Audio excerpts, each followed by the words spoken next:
Sir ஒரு தமிழ்நாடு மாதிரி ஒரு ஐடியாலஜி பார்ட்டிஸ் வந்து ஒரு 50 வருஷத்துக்கு மேலே தமிழ்நாட்டை ரூல் பண்ண ஒரு ஸ்டேட்டு. இங்கே சமூக நீதி பேசுவாங்க, சமத்துவம் பேசுவாங்க, மாநில உரிமைகள் பேசுவாங்க, பாகுபாடு பேசுவாங்க, பாலின பாகுபாடு பேசுவாங்க, நீங்கள் உட்பிரிவு உரிமைகள் குறித்து பேசுவாங்க, என்ன சார் சாதிய பங்களிப்பு குறித்து பேசுவாங்க, உயர்கல்வி குறித்து, இப்படி எல்லாவற்றை குறித்தும் எல்லோருமே பேசலை அப்படின்னாலும் இங்கே இதையெல்லாம் பேசுவதற்கு ரொம்ப அறிவார்ந்த சில லட்சம் மக்களாவது இந்த மாநிலத்தில் மிக வலுவாக இருக்கிறார்கள். சரியா சார்? எப்படி விவேகானந்தர் வந்து 100 பேரை கொடுங்க அப்படின்னு கேட்டாரோ அதுபோல இந்த மாநிலத்தில் சில எப்படி சொல்றதுன்னா சத்தான ஒரு விதைகளை இந்த 2 கட்சிகளும் உருவாக்கி இருக்கிறது சார். நிச்சயமாக. ஆமா, இந்த மாதிரி ஒரு மாநிலத்தில் சார் அவர் வந்து ராஜசேகர் சாருக்கு வந்து திரு அண்ணாமலையை பிடிக்கலாம், பிடிக்காம போகலாம், ஆனா அவருடைய பார்வையை சொல்வதற்கு நாங்கள் முழுமையாக அனுமதிக்கிறோம். ஆனா இந்த வாட்டர்மெலன் திவாகர், கூமாப்பட்டி தங்கப்பாண்டி, அப்புறம் தூத்துக்குடி ஜிபி முத்து போன்றவர்கள் குறித்தெல்லாம் இந்த மாநிலத்தினுடைய ஊடகங்கள் முக்கியத்துவம் குறித்து பிரேக்கிங் நியூஸ் அடிக்கும்போது திரு அண்ணாமலை மாதிரி ஒரு நபருக்காக ஒரு மணி நேரத்தை ஒதுக்கி இந்த விவாதம் நடத்துவதற்கு எங்களுக்கு எந்த தயக்கமும் இல்லை, குறிப்பாக எனக்கு இல்லை. ஏன்னா அவர் ஒரு நல்ல லீடர்னு நான் நினைக்கிறேன். சரியா? அவர் இளைஞர்களை ஈர்த்த ஒரு லீடர்னு நான் உறுதியாக நம்புகிறேன். ஏன்னா நான் வந்து பிஜேபிக்கு வந்து வெறும் ஒரு 4 சேர் போட்டு அவர்கள் கூட்டம் நடத்திய காலத்திலிருந்து நான் கேமராவை தோளில் போட்டு நான் சுத்தின ஆள். அதனால் எனக்கு தெரியும் அந்த கூட்டத்துக்கு வெறும் 4 சேர் தான் போடுவாங்க. அந்த 4 சேரில் உட்கார்றதுக்கு ஆள் இருக்காது. ஆனால் அப்படி இருந்த ஒரு பார்ட்டிக்கு லட்சக்கணக்கான பேர் திரண்டு வந்து ஒரு கூட்டம் நடத்தியதெல்லாம் அண்ணாமலையினுடைய வருகைக்கு பிறகு அது நடந்தது, ரொம்ப வேகமாக நடந்தது. அதனால் நான் அவரை குறித்து இந்த நிகழ்ச்சி நடத்துவதற்கோ அவர் ஒரு பார்ட்டி தொடங்கினா அது இங்க ஒரு தாக்கத்தை ஏற்படுத்துமா அப்படிங்கிற ஒரு கேள்வியை வைத்து ஒரு விவாதத்தை நடத்துவதற்கோ எனக்கு கட்சி ரீதியாக நீங்க ஒரு பிஜேபிக்கு ஒரு கட்சி ரீதியாக தமிழகத்தில் அவர்களுக்கு எல்லா உரிமையும் இருக்கு சார். இவருடைய விலகல், இவர் புதிய பார்ட்டி தொடங்கினாரு அப்படின்னா பிஜேபியினுடைய ஓட் பேங்க் சார். இந்த 2026 தேர்தலில் சார் சொன்னாரு 18.5% இருந்தது 2024 தேர்தலில். பிஜேபி தனிப்பட்ட வாக்கு 11% இருந்தது சார். சரிங்களா? மொத்தமாக சேர்த்து 18.5% இருந்தது சார். இந்த எலெக்ஷன்ல 26 எலெக்ஷன்ல அவர்கள் 22 இடங்களில் போட்டியிட்டார்கள். 27 சார். பிஜேபி போட்டியிட்ட இடங்கள் 27 அவங்களுக்கு தனியா கொடுத்தது சார். அது இல்லாம கூட்டணி எல்லாம் சேர்த்து வந்தாங்க. சரிங்களா? அவங்கள சிம்பிள்ல நின்னவங்க. இதுல 5 இடங்கள்ல அவங்க டெபாசிட் வாங்கியிருக்காங்க, 1 இடங்கள்ல ஜெயிச்சிருக்காங்க. சரிங்களா? இது எலெக்ஷன் கமிஷனுடைய அபிஷியல் ரெக்கார்டு. மொத்தமாக பாரதிய ஜனதா கட்சி இந்த எலெக்ஷன்ல வாங்கி இருக்கிற ஓட்டு எவ்வளவு அப்படின்னா 2.9%. 2.99%. நான் டோட்டல் கவுண்ட சொல்லிடுறேன் எவ்வளோன்ட்டு. 14,67,024 வாக்குகள் இவ்வளவுதான் வாங்கியிருக்கு பிஜேபி. இதுக்கு ஒன்றும் ஒரு பெரிய ஓட் பேங்க் இருக்கிற மாதிரி தெரியல. ஆனா இந்த ஓட்டுமே பாதியாக குறைஞ்சிருமா திரு அண்ணாமலை பார்ட்டி தொடங்கினா? ஓகே, நான் இதை எப்படி பார்க்குறேன்னாக்கா, எனக்கு வந்து 1996 திரு ஜெயலலிதா அம்மையார் இருந்தப்ப திரு ரஜினிகாந்த் அவர்கள் அவர் வந்து ஒரு அரசியலில் அவர் பெரிய ஒரு சாணக்கியரா நினைச்சுக்கிட்டு அவர் வந்து காங்கிரஸ் கட்சியை உடைத்தார். சரி, மூப்பனாரை வந்து நீங்க தனியா கட்சி ஆரம்பிங்க, நீங்க தான் முதல்வர், கட்சி ஆரம்பிங்க அப்படின்னு சொல்லி திரு ரஜினிகாந்த் அவர்கள் காங்கிரஸ்ல இருந்த மூப்பனாரை அவருக்கு நல்ல மூளை செலவை செய்து அவரை காங்கிரஸ்ல தமிழ் மாநில காங்கிரஸ் உடைக்க செய்தார். அதுக்கப்புறம் என்ன ஆச்சுன்றது தெரியும். தமிழ் மாநில காங்கிரஸ் அன்னைக்கு ஆரம்பிச்சது தான் ஸ்பிளிட் ஆகி அது வளரவே இல்லை.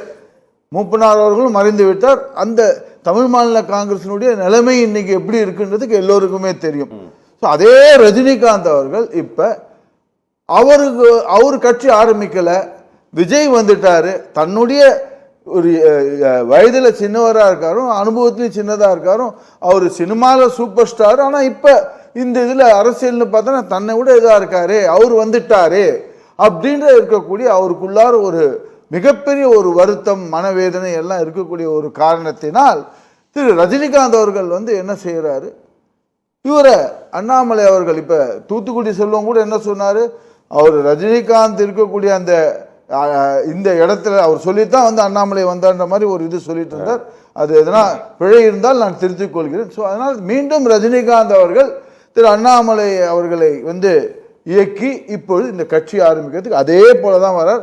ஆனால் நிலைமை அதாவது தமிழ் மாநில காங்கிரஸுக்கு என்ன நிலைமை இருந்துச்சு அதுதான் திரு அண்ணாமலை அவர்களுக்கும் வரக்கூடிய சூழல் இருக்கிறது. பாமகவுக்கு ஏற்பட்டது தான். ஆமா, தமிழ் மாநில காங்கிரஸுக்கு ஏற்பட்ட அதே சூழல் தான் இப்போது அண்ணாமலை கட்சி ஆரம்பித்தால் அதுதான் அண்ணாமலைக்கு நடக்கூடிய நிகழ்வு. அப்படிதான் இருக்கும்.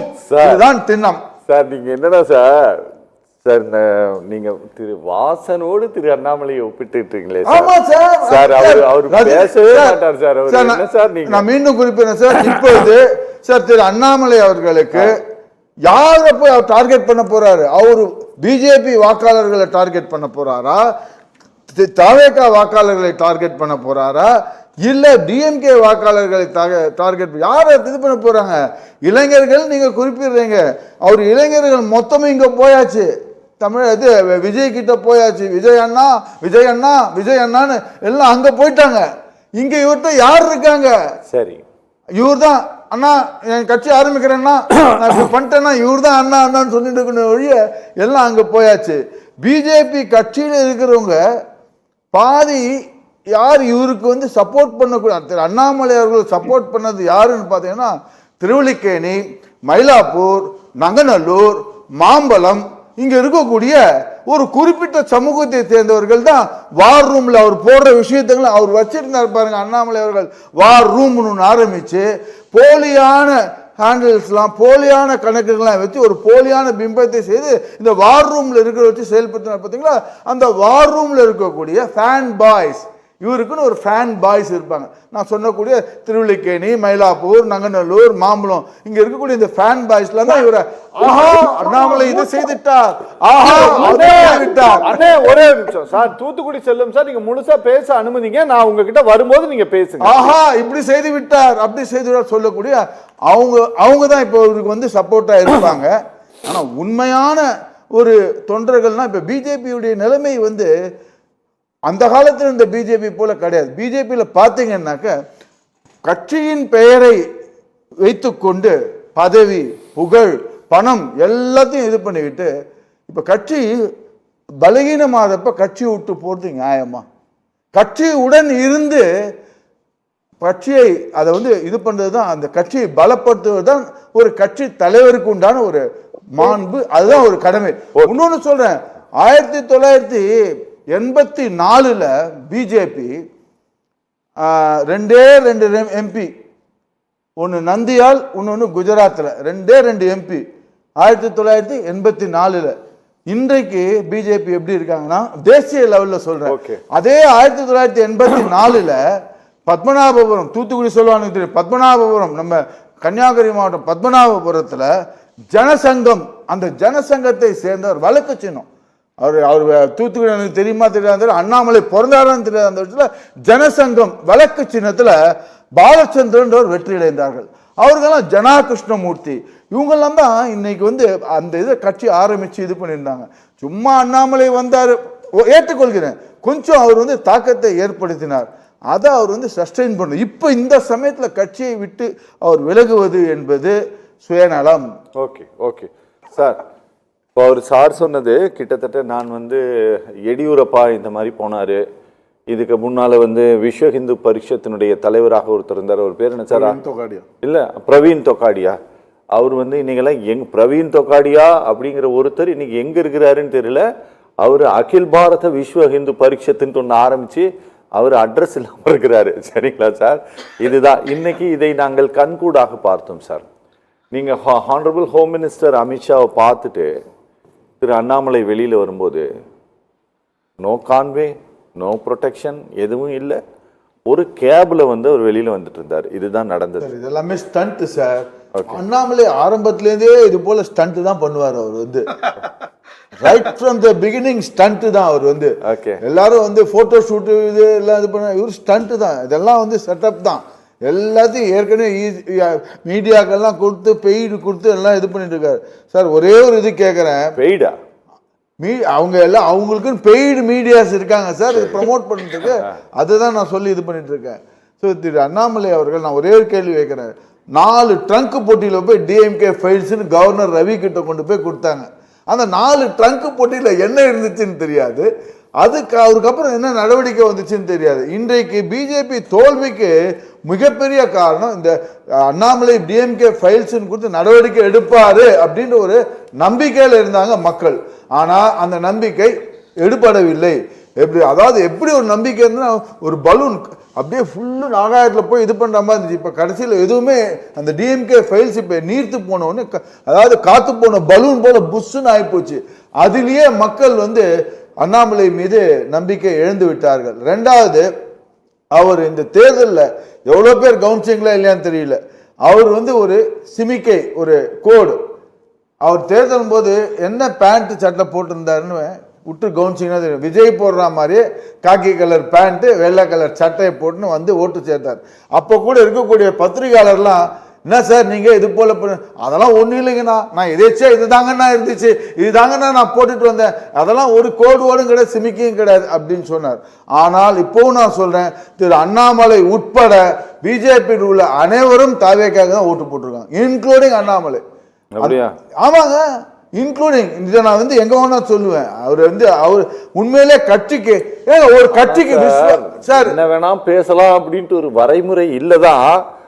அதுக்கு ஒரு கட்சிக்கு விசுவாசமா இருக்கக்கூடிய அந்த இன்னைக்கு ஏன் சார் கட்சி இந்த நிலைமையில இருக்குது? அவரு அண்ணாமலையை பொறுத்த வரைக்கும் அவர் வந்து தான் வளர்த்துருக்கணும், அவர் தான் வளர்த்து கொண்டார், அவரை வளர்த்து கொண்டார் ஒழிய இது பண்ண முடியல. இன்னொன்று பார்த்தீங்கன்னாக்க தமிழகத்தில் இப்போ இனிமேல் 4 துருவ அரசியல் தான். டிஎம்கே இதை தவிர்க்கவே முடியாது. DMK, ADMK, TVK and BJP இருப்பாங்க. அதை இது பண்ணி போகவே முடியாது. மேபி அவங்களுடைய பிரசன்ஸ் கம்மியாக இருக்க வழிய 4 முறை இதுதான். அண்ணாமலை என்கின்ற ஒரு தனிப்பட்ட நபர் வந்து பார்த்தீங்கன்னா இந்த கட்சி ஆரம்பிச்சாங்கன்னா இது வந்து it is too late for Annamalai to start the party. Okay okay sir, முடிக்கிறேன். இல்ல டைம் இல்ல எனக்கு. சார் ஒரே ஒரு திரு அண்ணாமலை கட்சி ஆரம்பிக்கிறதா இருந்தா அவருக்கு கட்சி தூங்குவதற்கு நிதி எங்கேருந்து வரப்போகுது? இப்ப விஜய்க்கு பாத்தீங்கன்னா லாட்ரி மார்டின் குடும்பம் அவருக்கு சப்போர்ட் பண்ணிருந்தாங்க. அண்ணாமலை அவர்கள் கட்சி ஆரம்பிக்க நிதி எங்கேருந்து வரப்போகுது? அவங்களுக்கும் மார்டின் குடும்பமே சப்போர்ட் பண்ணுவாங்க. நன்றி. சரியா, பிஜேபிக்கும் அவங்க தான் பண்றாங்கன்னு எங்களுக்கு தெரியும். ரொம்ப நன்றி.